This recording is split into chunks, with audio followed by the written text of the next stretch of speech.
Welcome to Full Prefrontal, the show that exposes the mysteries of executive function.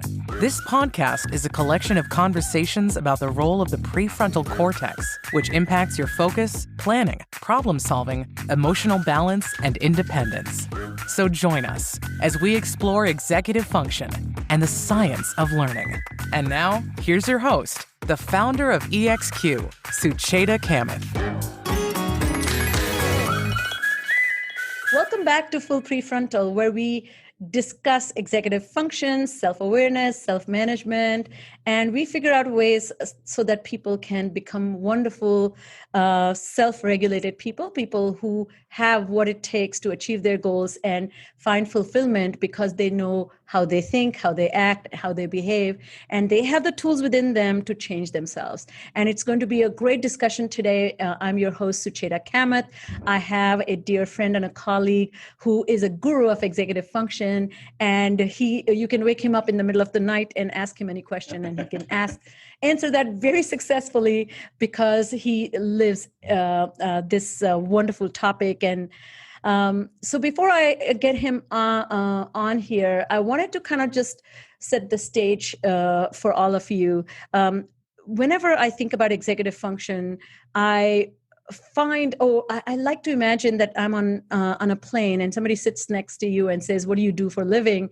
And you should be in one sentence, be able to tell what you do. So I wish in that way I was a plumber, because I don't need to tell what plumber does. But when I tell people I work with executive function, that itself leads to like at least 10 minutes of conversation, which is very annoying because I wish.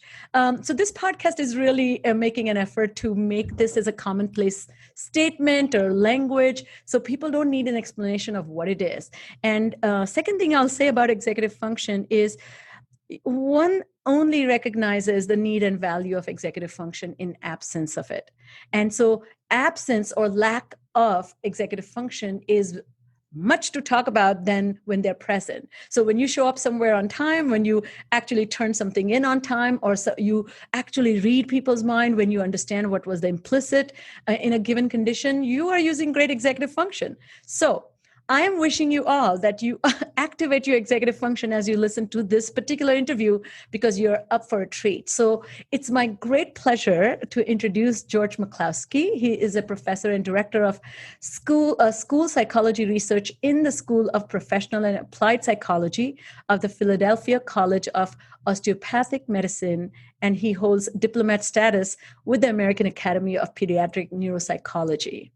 Dr. McCloskey has amassed 40 years of experience in test development, teaching, research, and assessment, and intervention work, which is my favorite part of his work because he doesn't leave us hanging. He gives us some solutions, and a wide range of clients, and has developed a comprehensive model of executive function that can be used to guide assessment and intervention.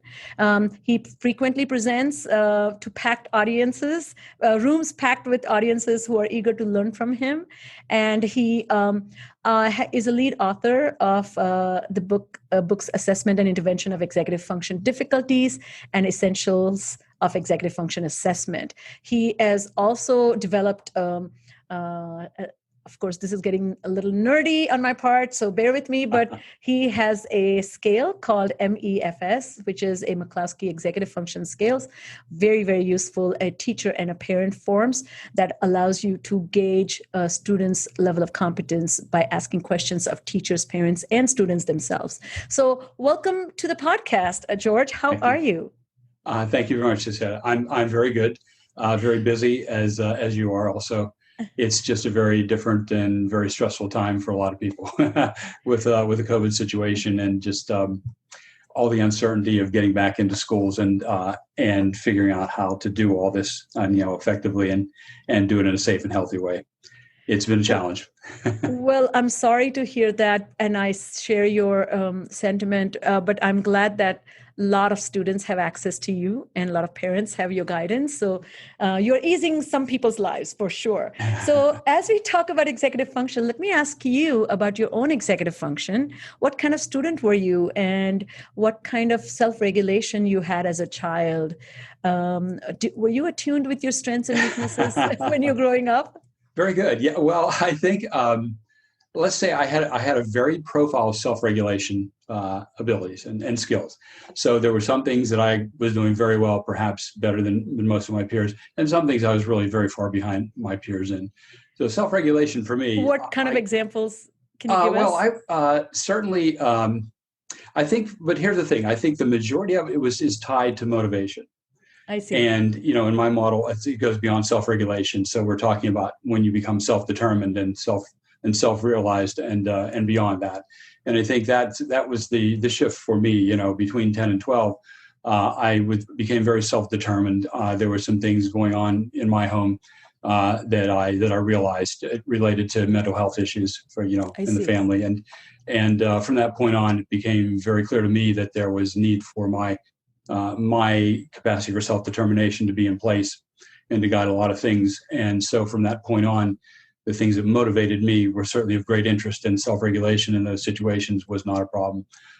In situations where I was being told to do things or else, and and where I felt like I had a loss of self-determination, created a lot of dissonance within me, and certainly reduced my ability to self-regulate very effectively because I was not motivated. And so in those situations, my ability to stay on task and to complete assignments and I could find anything to do besides what I was supposed to be doing at the time. So distractibility was a major problem for me when it came to things that other people wanted me to do.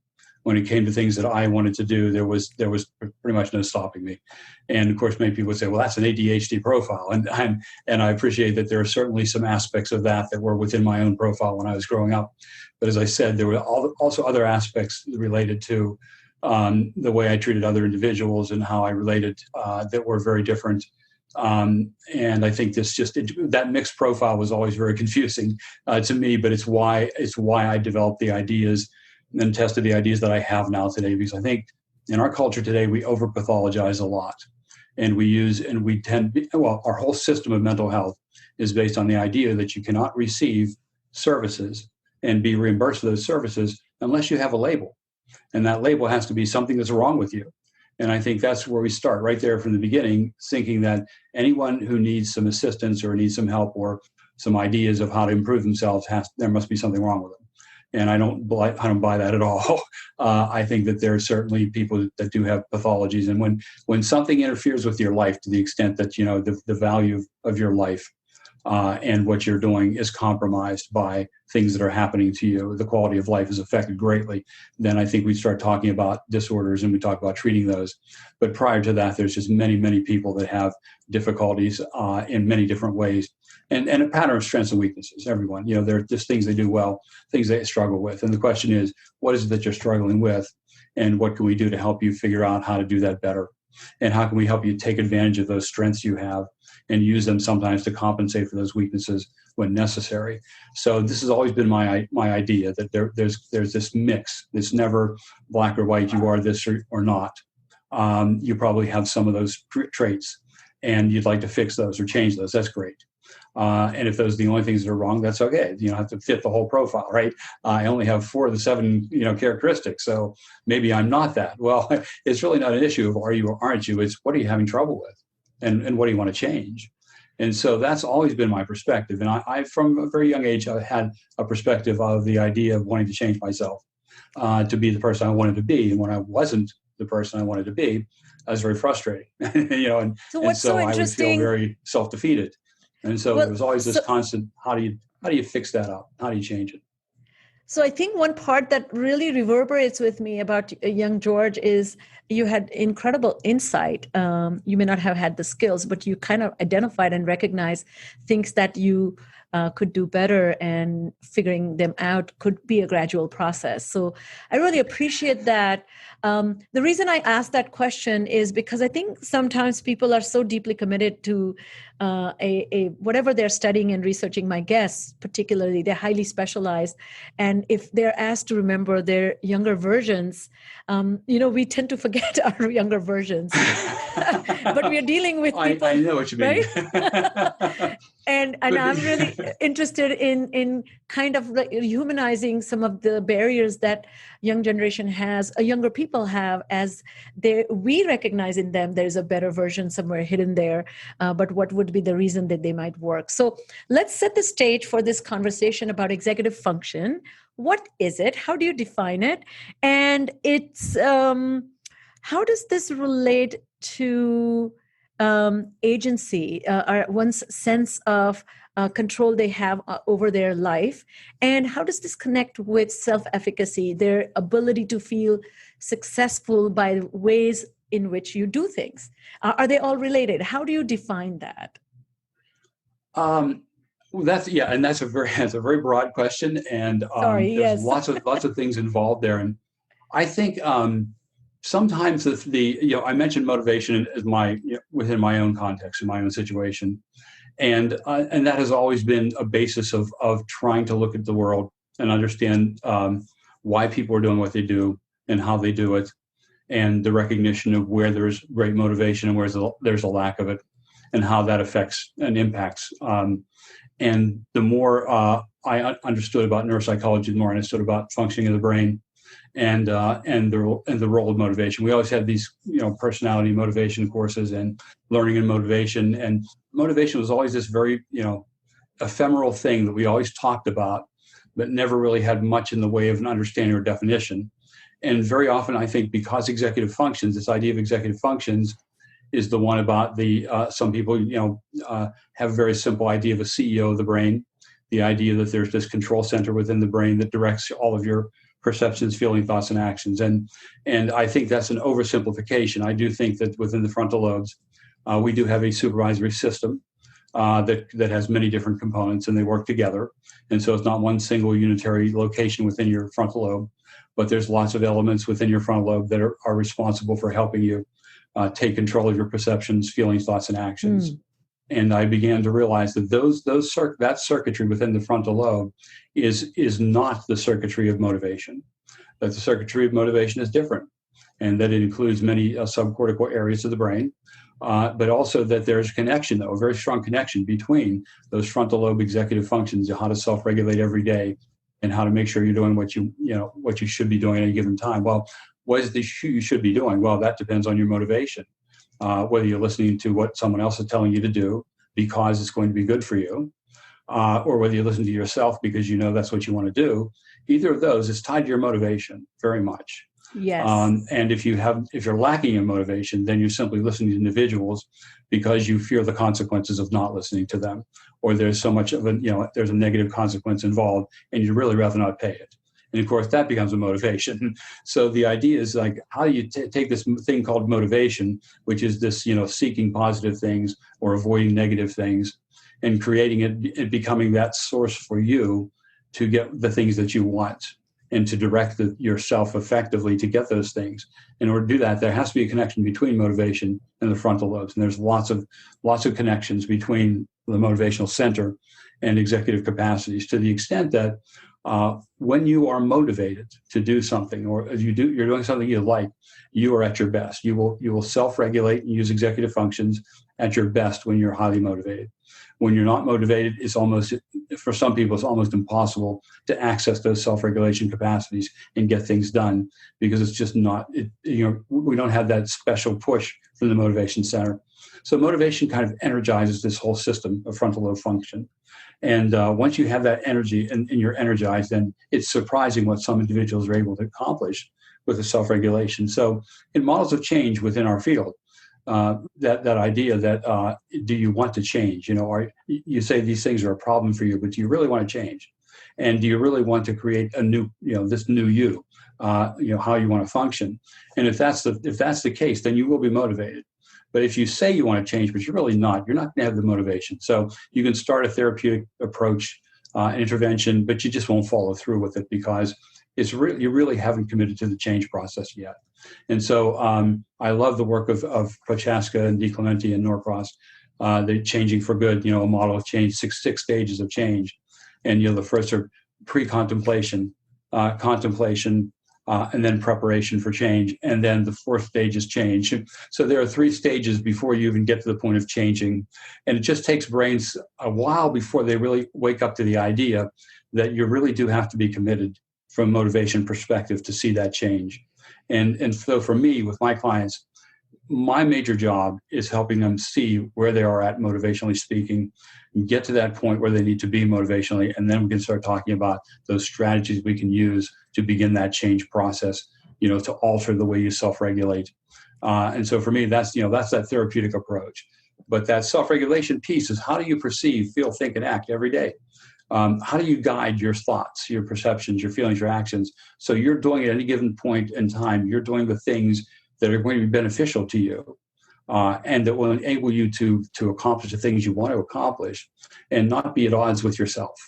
Some people, you go home and you say, wow, why did I say that? Why did I do that? Why did I think about this? And so there are all these things that we, after the fact, kind of reflect on sometimes and just weren't there in the moment and able to do that. And so there's this other component of executive control I talk about with self-realization. The more aware that need to align your self-regulation with your self-determined motives, and the awareness of how far on or off of that you are, enables you to become more self-regulated. So within individuals from the age of 10 and 14 and up, these 3 aspects of self-determination and self-realization and self-regulation, they'll have to work together within the brain. And that's the big challenge of adolescence from age 10 to 25 is awakening and developing this capacity for self-determination, goal setting, long-term planning, the capacity to be aware of who you are, to realize your strengths and weaknesses, to self-reflect, and to be aware of others and how you impact them and how they impact you. If you, so can I pause you? Yeah, pause here for a second. Yeah. So let me get this straight. So one thing I really appreciate you, not many people frame it this way, even though they specialize talking about executive function, that this motivational system, the subcortical systems, the systems in the deeper crevices of the brain govern these, what gets you activated, what gets you going. And then there's the direction. Where are you going? And do you have a better way of going there? And they need to talk to each other, or they need to be in sync with each other. And then you're talking about the self-reflection piece, which comes at the end, when as you're, and of course the success comes from you watching what you're doing and monitor what you're doing as you're doing it, which is of course maturation factor, or good self-reflection tied back into redirecting action. So these 3 pieces together, to me, what sounds like you are describing brings self-efficacy, like to become good at doing something well and continuously keeping track if something went well or did not go well, is a marriage between these 3 things, correct? Mm-hmm. Oh, yes. Yeah, very much so. And it forms your belief system, right? Your structure of your beliefs about yourself. And so tell us, do you believe you're good? Yeah. So I would love for you to then talk about this, because one of the things, and I don't know if you find this frustrating or not, but there's been a great conversation about mindsets, and suddenly mindsets are brought in as if somebody's growing up with things, and then you talk to them about having a growth mindset. Well, growth mindset is not external, or it's not a lecture-based learning. It's not somebody says, George, have a good growth mindset, right? Well, that's a good point. Because it requires some level of experimentation with your approach and results, and then keep evaluating that. So can you talk a little bit about, I don't know if I'm, if this is a best suited question or not, but I would love for you to talk about that relationship to self-efficacy, to me, because greater than executive function is equipping people with the knowledge of self that allows them to regulate self, right? Yeah, it does. And yes, and that self-efficacy piece, that's that, pulling together that self-determination, self-realization. But then that aspect of once you are there and you begin to realize these are things I want, and these are things I don't do so well, and things I do well. And this is how I impact others and how they impact me. Once you have that sense, and you're there, you need to build that the capacity for saying, if it's to see where there are situations in which things you may be doing are not going to help you get the things that you want. And this becomes very frustrating for some people who are highly motivated. They have these goals, lofty goals, and they know what they want to do, but they just can't self-regulate throughout the day to do the things they need to do to accomplish those things. And so that very much ties in that idea of a growth mindset. Fixed mindset would be, well, you would only accomplish those things if you have the ability to accomplish them. And so if you look at yourself and say, well, I don't have certain abilities, even though I have these goals, and these goals require those abilities, I guess I can't have that goal because I don't have those abilities. And that would be a fixed mindset. But the belief system here is that growth mindset, which is, well, if that's what I need to accomplish that, then I have to reevaluate that goal. Do I want it or don't I? If I do, then how do I develop those capacities that I don't have? So that's that growth mindset of whatever it is that you want, you can develop and grow to get that, to achieve that. But it's not going to be just a matter of wishing that it happens. You have to have some sort of a plan, an idea, a belief structure that's going to guide you in doing what you need to do to make sure that you develop those skills and abilities that are necessary for you to accomplish those goals. And it's not a matter of I hope you have that, because if you don't, you'll never do that. And of course, in sports, we see lots of examples of individuals with lots and lots of talent who really never accomplish much in their sports area because the motivation for them to do that is not really there, or they can't self-regulate to accomplish it. But there are other individuals who are motivated to perform well in sports, don't have the innate abilities that other athletes do have, but the fact that they practice so much and that they use what they have and they compensate for weaknesses or develop as much as they can those areas that are weaker so they get stronger. And you see that growth mindset, and you see them now they accomplish those goals that they've set for themselves because they're willing to put the work, the time, energy, and it's three things to me. I used to say time, energy, and effort, but really it's intention, time, and energy. And if you have the intention and you're willing to put the energy into it and be patient with the amount of time it takes, there is very little that you can't accomplish. And I've seen some individuals make some very dramatic change in their lives because of their ability to see that and to maintain that motivation and to work very, very hard to accomplish and achieve what they want to accomplish. So can we talk a little bit about this energy, this capacity to put forth the mental effort? Is this same as capacity to handle the cognitive load? Is this same as one's capacity to sustain sustain attention and intention? To follow through with complexity of things? How does this translate into having that mental energy? Because sometimes I see students kind of want effect, like they start off well and as they continue, they feel exhaustion, and then they don't have this refueling process, or they don't recognize that the certain tasks are extremely energy consuming. So how do you understand that, or how would you explain that with the clients that you work with? Like, what role does this energy play in one's ability to direct it? Yeah, it's that is often at the center of a lot of things, because for some individuals, if they can't see the results within a week or two, they get very discouraged, and they'll throw themselves into it, and they'll try to catch up, in a week's time. And I often have to help them develop that patience that's necessary to realize. Ellen Langer has a model she calls the reverse Zeno's paradox, which is the idea that Zeno's paradox. If you fire an arrow to target, and you took a stop action photograph of that arrow approaching the target, you could take the distance between the arrow and the target, and you could have it. No matter how close the arrow gets to the target, you can always have that distance to infinity. So the arrow never reaches the target, rationally thinking that way. That's the paradox. But she says, well, instead of having things to infinity, think of intervention with a brain that needs to develop and grow as the reverse of that, which is doubling the effect. Every time you do something that you need to do the way you need to do it, it is making connections within your brain. And those neurons are beginning to understand you want us to fire together and work together. And so that forms an identity. And that identity is the idea of neurons that fire together, wire together. Love that. And now you use them once, they go, okay, that's once. You do it again, and they go, oh, that's the same neuron pattern again and again. And the more times you do it, the brain begins to realize that you want us to fire together. It's more efficient at firing that. But every time you do it, it's an infinitesimally small effect.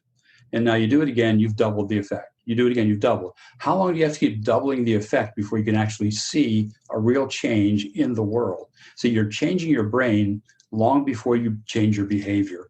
And this is what individuals who don't see result. I'm doing it, but I'm not getting a result. You're doing it and you are getting a result. You're just not seeing that result yet. But the thing you need to do is to continue to do it.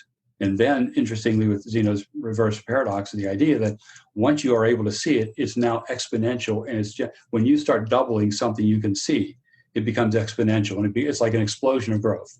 And it seems to be overnight. And people say, wow, she's doing that all the time now. She was never doing that. Now she does it all the time. Is that hormones or what? Because now she's an adolescent. You have to say, no, we've been working on this for 5 years. See, that's not overnight. That's the result of 5 years of work. And now we're seeing the payoff. But if you didn't put the 5 years in, we wouldn't have seen that explosion of growth. So we often expect to see that explosion of growth without putting in the necessary time to build the substrate within those neural substrates in the brain that are going to function effectively to get you where you want to be.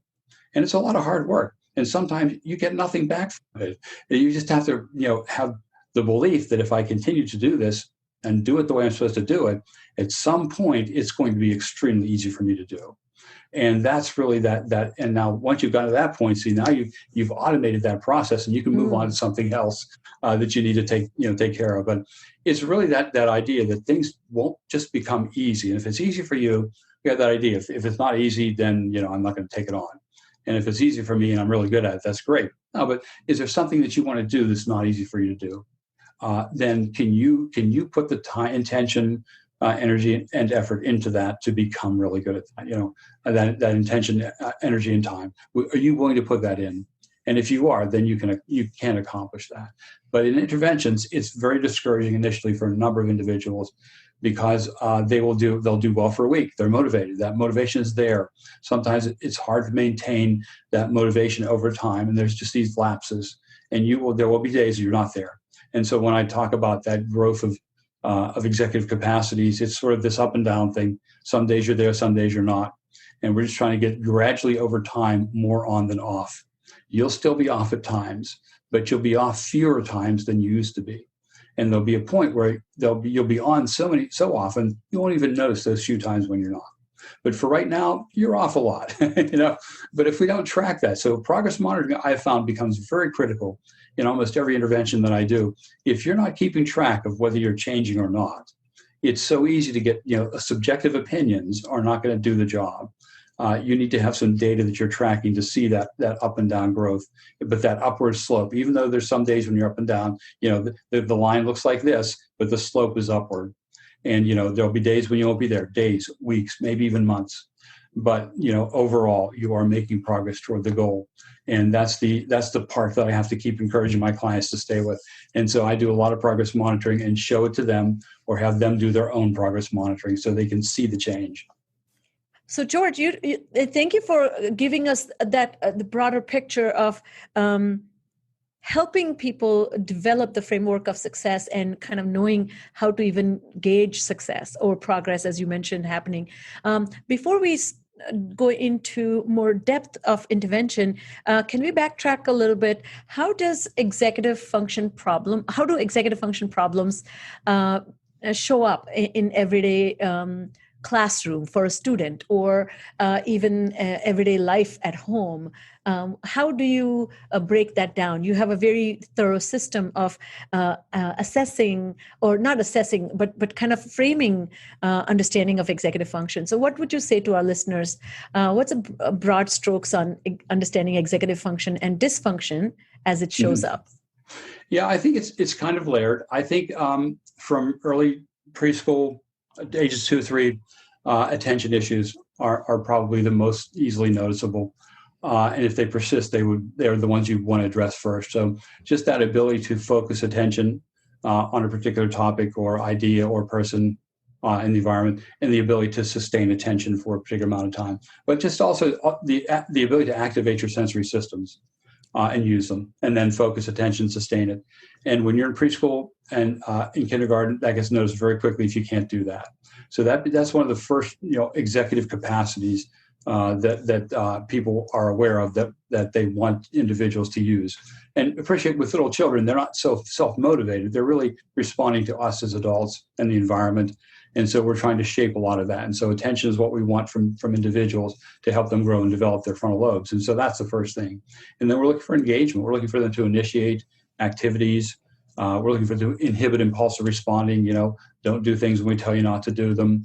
We're looking for you to be able to stop and interrupt ongoing activity, pause briefly and get back to what you were doing, shift, be flexible. These are things that get noticed around 4, 5, 6, starting in that preschool and in kindergarten age range. You get to elementary school, people are expecting you to be able to check your work for errors, to kind of modulate your feelings, right? You can be silly, but not too silly. You can get upset, but not too upset. So we're looking for that kind of ability when we get into elementary school, to correct mistakes, find your mistakes, correct them, balance, have sense of balance, right?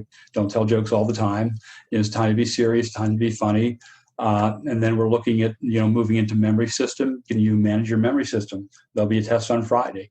You need to study for it. What does study mean? What does a test mean? So just all that ability to figure out how to store information and retrieve it effectively is an aspect of executive control, because we all have memories, we have a memory system, but do we know how to manage it? And that's that executive control of memory. And so that kicks in late elementary. You get to middle school, people are asking you to do all that, be responsible for your actions, right? Know how to do all those things, but now also take on the idea of identifying problems, gauging difficulty, estimating time, and figuring out, how the best way to get things done. And then by the time you're in high school, we expect you to be able to plan and organize, make good decisions and prioritize. And so all these are executive control aspects. These are all aspects of frontal lobe function. You can see how, as you go through school, at certain points, if you don't keep up with the executive control development that they're asking for, you can fall behind. You can easily fall behind. And then we just have to catch up. And there's lots of individuals that the shift from preschool to kindergarten to elementary to middle school, middle to high school, these shift points start to show up where there are these weaknesses. Oh, you don't have that set of skills that and none of these are taught. All these things we're talking about are aspects of executive control that we just expect individuals to develop on their own, with a few cues from us and maybe a little bit of modeling. But it's sort of like a hidden curriculum. But the expectation is there that you are developing these things. And if you're not, you're probably not going to get good grades. You're probably not going to succeed in school. And so we see the problems, but we don't identify the source as executively related a lot of times. If I can quote you, I love you have written that executive functions are not the mental processes we use to perceive, feel, think, and act, but rather are the processes that direct or cue the engagement and use of the mental processes that we use to perceive, feel, and think and act. I think you just summarized that beautifully. And to expand on that, it's the first part is knowing how. Do you know how to pay attention? Which means can you cue the neural networks in your brain that are responsible for attention when you need attention? And so it's do you know how to get that attention out of your brain? Now, do you know when to do that? So knowing how and knowing when are a little two different aspects of executive control. And I call knowing how being the skill. Do you have the skill? Can you pay attention? Meaning, can you cue the parts of your brain that are responsible for paying attention? Do you know how to get yourself to pay attention?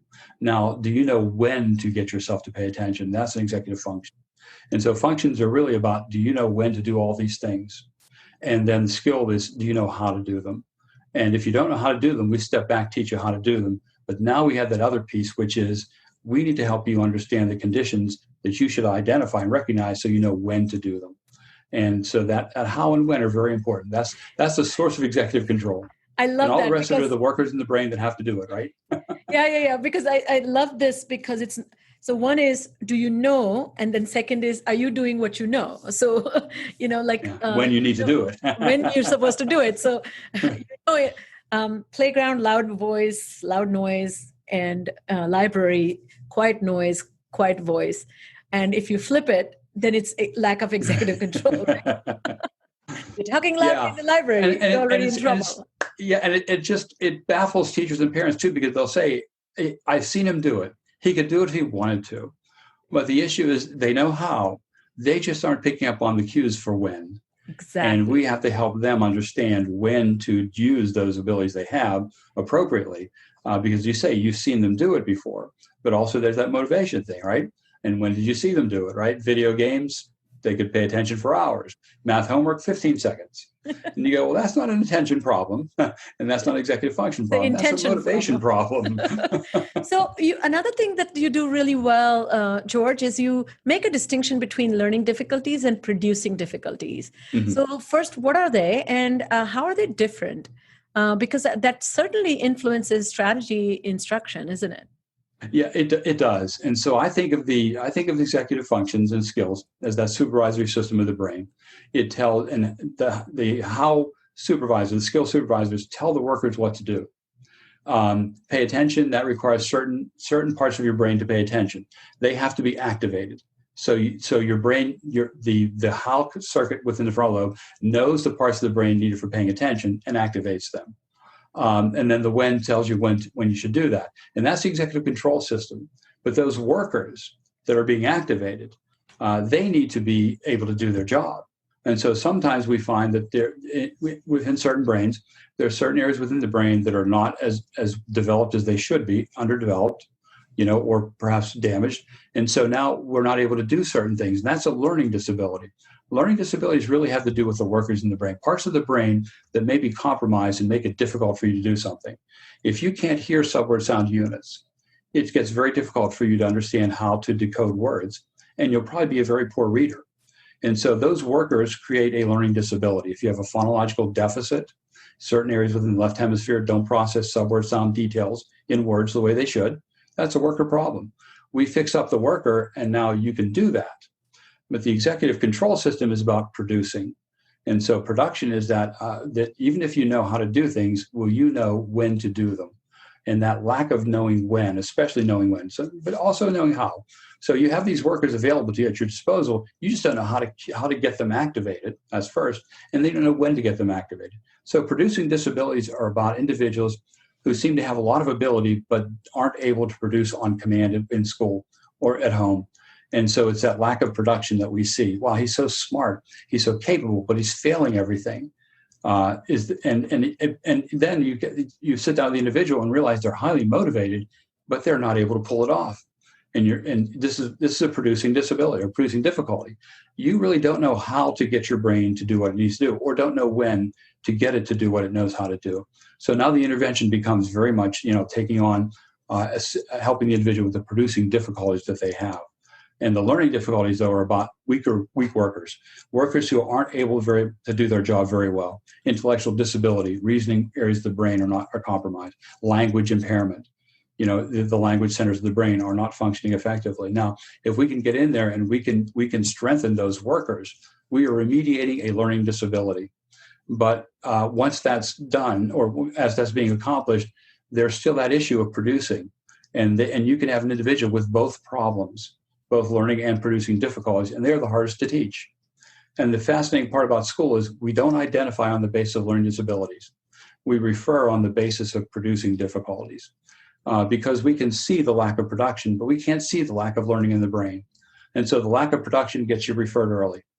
And we identify a learning disability and we say, oh, that's why you weren't producing. Not really. There's a learning disability here we found, but if we also don't address that producing difficulty, we're going to teach this brain how to strengthen the workers, but you still might not see what you want from that brain efficiently and effectively because it may still not know how to get it out of itself when you're not around. And so in those interventions, we see that up and down, they make progress, they decode sometimes, and sometimes they don't. And you have to remind them, to use the skills they have. And that means we're there being their frontal lobe all the time.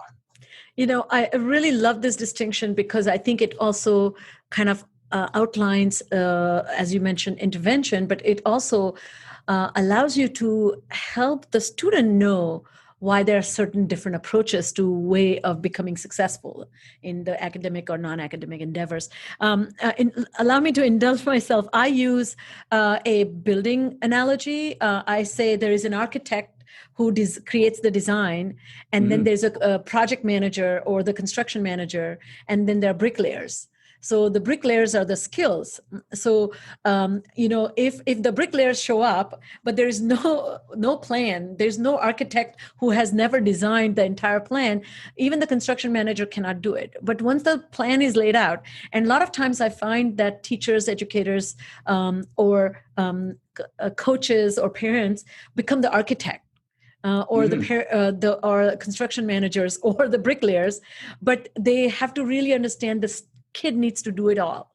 And so that's how you hand over the skill set from eventually a person who becomes the architect of their own navigation of life are going to also know that sometimes I have to change my hat from a bricklayer to an architect and architect back to the bricklayer.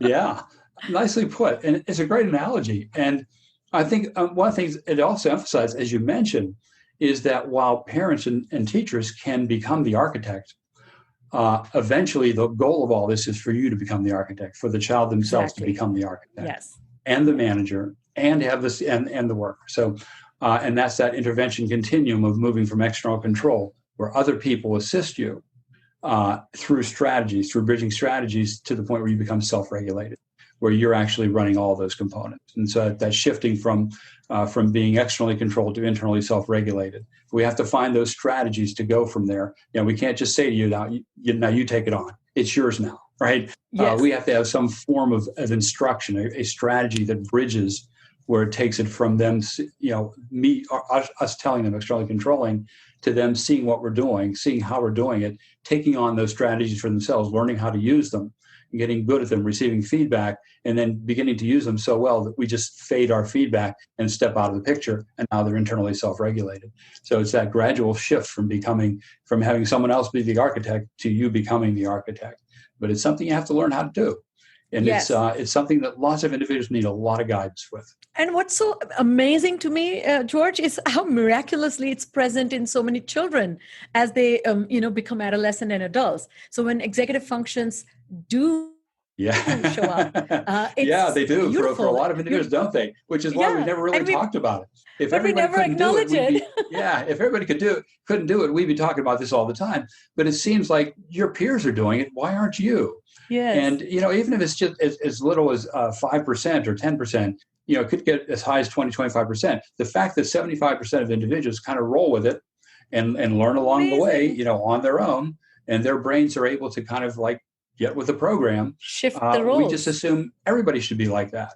And the reality is, even those 75%, there are gaps. There are things they're not really processing about how they did that, so that they can have that perspective they need with their peers or with their own children when they become parents, or with their students when they become teachers. Because it was so easy for you and effortless, it seemed, right? But there were some rough spots, and think about that, and think about some of the blind spots you still have, or some strengths and weaknesses, some things that you really haven't gotten to. And when you can apply this model, it becomes a model of positive change for everyone, not just the individuals that really, really need it. Because if they don't get it, they're really at risk of failure, dropping out of school, and becoming non-contributing members to society, or not being able to create a meaningful life for themselves, following some path that has some sort of meaning to them. And they lose that access to life. And I think that's a real we know that's what we try to help individuals with, because we know what the tragedy that is. Now, George, I know you present and you train for days, not just a day. And it's kind of a tall order for me to have you for 45 minutes. But tell me, in the remaining time, as we think about supporting or developing skills, choose one of your favorite skill set that you feel is a really important skill for as we teach children to develop executive function, is like a primo skill. And also, secondly, an advice you might give to those who support children with difficulties as these skills are emerging or not emerging fast enough, what a stance they can take? Yeah, that's a question that I hadn't really gotten before. When you said, before we started, it started to make me think a bit. The move toward mindfulness today, it has really kind of brought to the forefront a lot of the elements that we talked about with self-realization. And self-regulation is just is a more basic level of executive control.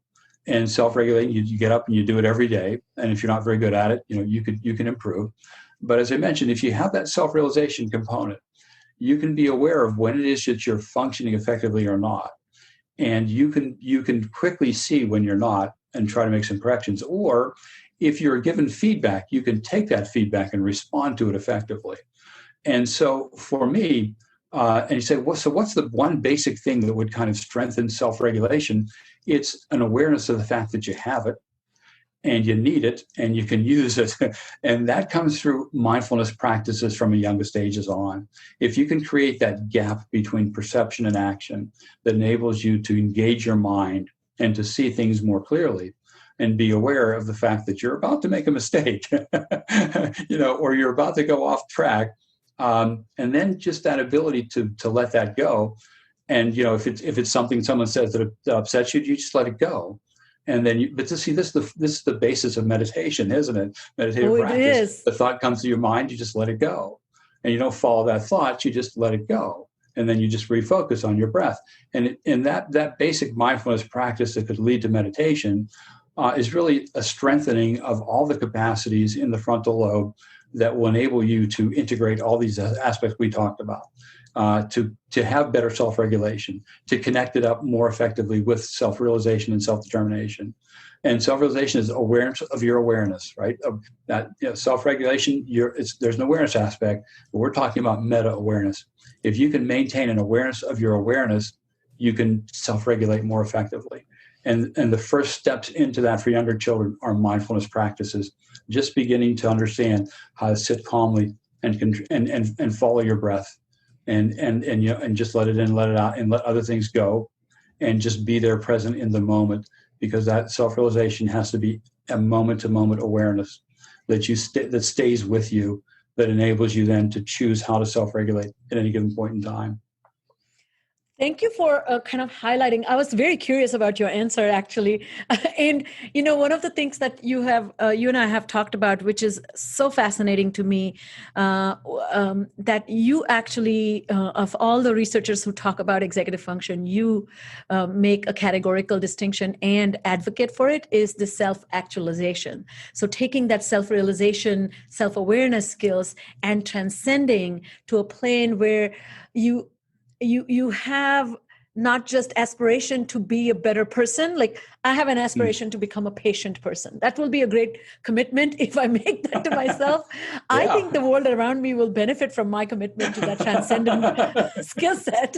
But I do think that transcendence is possible if we learn to not just hang back, which is that mindfulness, but in that mindfulness, if we have some categorical information that we are evaluating, and then all the corrective measures are taken from that, have a more lasting impact on changing our personality, changing our attitudes, changing our mindsets, and changing our kind of a tolerance for the world, right? Oh, sure. And yes, and that we talk about growth mindset. We talk about so many of those things, but it's also a maturation of your motivation, right? We start out with immediate gratification motivation. We just want I want that, I like that, I want that, I like that. And when you're a little kid, that's how life is, right? And your parents have to go, no, you can't have that right now. And so we start having these constraints on our immediate gratification. But of course, by the time self-determination kicks in, self-determination is not about immediate gratification. It's about setting goals and achieving them, which requires delayed gratification. So we have to have been learning along the way to delay our immediate desires and to wait. If we do what we need to do now, there will be a payoff later. So that delay of gratification becomes critical. But delay gratification for what? See, when we get to this level, you can set goals and you can delay gratification, you can achieve them, and you can get really good at that. But there should be this other aspect within you that starts refining your motivation to say, but why is that a goal that I have? Why do I want to accomplish that? What's the purpose of that? What's the meaning of that? Why do I want anything? And now you have to begin to develop some sort of a sense of ethics and morals that would guide what it is you want and why you want it. And understand that you need to relate to other people in the world and relate to the world in certain ways. And if you don't, it's not going to be good. And there's just, things that are that you should that everyone should be agreeing that are good and right, and things that are not very good. And it's so that sense of right and wrong, that sense of good and bad, a moral ethical stance has to develop within the brain to kind of guide all that self-determination that you have and all those goals you want to set, so that you can be assured that you're headed somewhere, with some sort of a purpose. And then, of course, we talk about, the ultimate steps in with that is, what purpose is it that you're serving? What do you believe? And do you believe you have a CEO? Do you believe that you are in control of your brain? Or do you believe you answer to a higher power? Or do you believe there's no higher power? It's just me. Well, then why would it be good for you to act in a moral and ethical manner? Or are you drawn to some higher sense of purpose? And does that higher sense of purpose give you an ethical and moral sense of how to be in the world? And these are also frontal lobe functions. And I understand what you said. Very often, as researchers do not talk about these aspects, because we're getting into the metaphysical here, right? And these are things that science kind of backs away from. But there are some scientists that are taking on. Andy Newberg studies this and looks at brains in transcendental meditative states and how that impacts their functioning. And the connection between these centers of the brain and the moral center of the brain, which is not the same as the center of the brain for self-regulating or being self-determined or self-realized. They all interconnect, but they're aspects. And if you have an underutilized, underdeveloped moral sense, you can accomplish lots of things in the world. But if you crush everyone in your path, is that okay? And I think that's something that sometimes today we're not thinking about so well.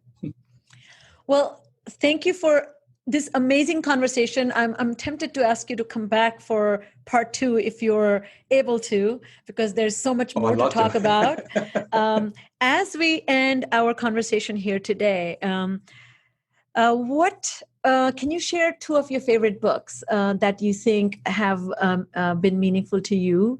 Maybe something personal, something professional. What do you have? In the from 91 on, my exposure to the writings of Ken Wilber were really kind of eye-opening to me in terms of integrating all of this. And one of his books that he'd written, one of his most recent books, is called Integral Meditation. And it talks about the path of growing up, the cognitive development, and waking up, the consciousness development, and the putting of those two together. And I think it's a great read. It's maybe a bit esoteric for a lot of people, but for me at this point in my life, it just really summarizes a lot of great thinking. But I think a very basic book that I like, and it has, anyone can access, is the book by the Dalai Lama, which is called Beyond Religion. I love that book. Ethics for a New World. And it's a small, very short book that is just packed with a tremendous amount of wisdom about, that what is it to be good and bad, what is right and wrong, and how to develop that meditative mind, so that you can develop that self-reflected peace, self-realization that's so important and so critical when he talks about compassion and talks about discernment and intention. And these are things that are so important for us to develop and strengthen within frontal lobes. We need to understand and be able to discern the difference between right and wrong and good and bad, and have good intentions. We need to know that our intentions are clear and good, and we need to be compassionate, toward others. Otherwise, there seems to be not quite the purpose or the reason for all the things that we're doing. And so putting those things together, I found over the years that book is really it's relatively recent, right? But the Dalai Lama's ideas and thinking, that have come through over the years are very evident in that book. And it's a very short, very small book. And I recommend it to everyone. Thank you. Well, that's great. We will list them. This is a new thing I have added to the podcast. I think people of wisdom and where they gain wisdom, maybe we can follow that trail. So thank you. I feel 50% better because I've read one of those 2 recommendations. So thank you, George, for being here with us today and making this podcast very, very special. I have deep respect for your work and commitment, and I have learned so much from you and continue to do so. So thank you for your time today. And thank you all the listeners for tuning in. If you love what you're hearing, share this on social media. Please invite your friends to like us, download us, or listen to us, and leave a comment. If you have any questions, feel free to reach out to me. But have a wonderful day, and thank you again for tuning in to this podcast, Full Prefrontal, Exposing the Mysteries of Executive Function. Thank you. Thank you for having me, Sushila. It was great. I appreciate it. I hope I can come back again. Thank you. Thank you for listening to Full Prefrontal, Exposing the Mysteries of Executive Function. To contact your host, Sucheta Kamath, and learn more about her work on improving executive function, visit her website at exqinfiniteknowhow.com. That's www.exqinfiniteknowhow.com. Tune in next week for another informative episode of Full Prefrontal, hosted by the founder of EXQ, Sucheta Kamath.